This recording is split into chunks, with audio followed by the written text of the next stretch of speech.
Feliz domingo para todos.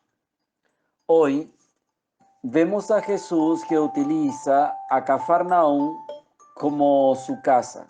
De hecho, Cafarnaún era la ciudad donde vivían Pedro y Andrés, y Jesús la utiliza como su centro de operaciones, por así decirlo, durante su vida pública.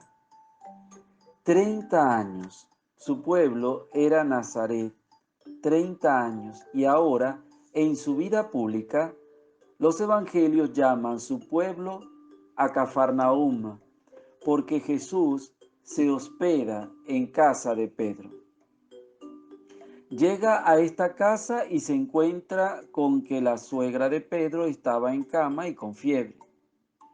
Si Pedro tenía suegra, significa que tenía mujer. Pero, ¿estaba en ese momento casado?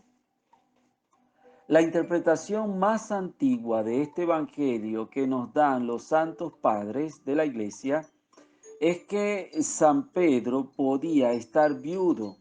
Y uno puede decir, pero eso no está escrito en ningún evangelio.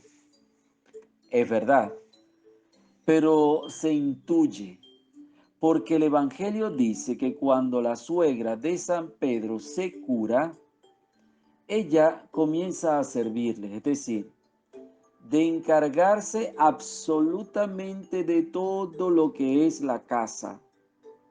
En la cultura del Medio Oriente antiguo, solía ser la esposa la encargada de la casa, y el hecho de que no se mencione la esposa de San Pedro y sí se menciona a su suegra realizando labores domésticas permite intuir que quizás San Pedro tenía suegra, pero no esposa. Lo interesante es comparar la situación inicial con la final del Evangelio de hoy. Al inicio, la suegra estaba en cama y con fiebre, y al final, sana y sirviendo. En el Evangelio de San Marcos, siempre importa mucho la lucha entre Satanás y Jesús, entre el bien y el mal. Y a lo largo de todo el Antiguo Testamento, la enfermedad física siempre se percibe como una consecuencia del pecado original. Entonces, en la suegra de San Pedro, en cama y con fiebre, podemos ver la propia herida que cada uno de nosotros tiene por el pecado y que nos hace estar inmóviles, postrados. Además, fíjense que la fiebre hoy día para nosotros no es muy importante. ¿Por qué? Porque si uno tiene fiebre, pues se toma un paracetamol y ya. Pero en el mundo antiguo la fiebre era la antesala de la muerte, porque fiebre quiere decir que tienes una infección y aún no se había inventado la penicilina. Fiebre era sinónimo de muerte. Ahora fíjense cuáles son las acciones de Jesús. Se acercó, la tomó de la mano y la levantó. ¿Ok? Primero se acercó, es decir, que cuando estamos postrados, Dios se acerca a nosotros. Esto es una buena noticia. Una persona que ahora mismo, por ejemplo, tiene COVID, y pienso en los que están en cuarentena ahora mismo, pues se sienten mal porque no saben cómo actuar, les da miedo contaminar a la propia familia o experimentar que los demás, hasta los de la familia, los ven con cierta desconfianza de si se pueden o no acercar a ti. ¿Qué hace Jesús? Se acercó. Jesús no tiene miedo de tus pecados. Cuando nadie te ama, siempre puedes contar con el brazo de Cristo. Y no solamente con el brazo, con el abrazo que te da Cristo, con su amor, que al ver tu pobreza, no solo no se asusta, no sale corriendo, no se escandaliza, sino que tu pobreza le conmueve el corazón. Y a continuación la toma de la mano y la levantó.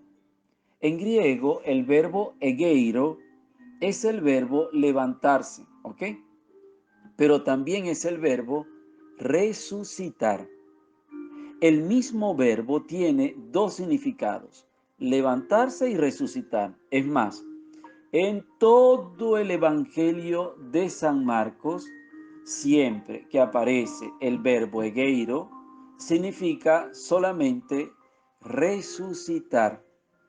Por lo tanto, ese levantarse no es simplemente una curación física, sino que denota que Cristo ha obrado una sanación espiritual. Resucita literalmente a la suegra de San Pedro. Si vemos más adelante en el capítulo 5, Jesús resucita a la hija de Jairo y cuando la resucita se usa la misma expresión que ahora.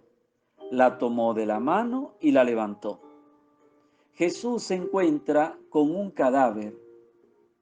Él tomó de la mano y la levantó. Lo tomó de la mano al cadáver, a la niña. Exactamente la misma expresión que San Marcos utiliza en el 5º capítulo. La usa ahora en nuestro evangelio de hoy, que es el primer capítulo.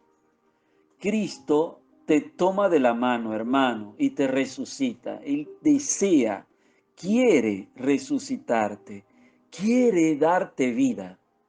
El punto central de nuestra fe no es solo la resurrección de Cristo, sino la resurrección espiritual del discípulo, de ti y de mí.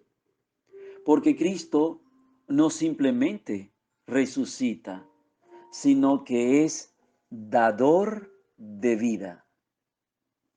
Cristo no simplemente vive, sino que te hace vivir.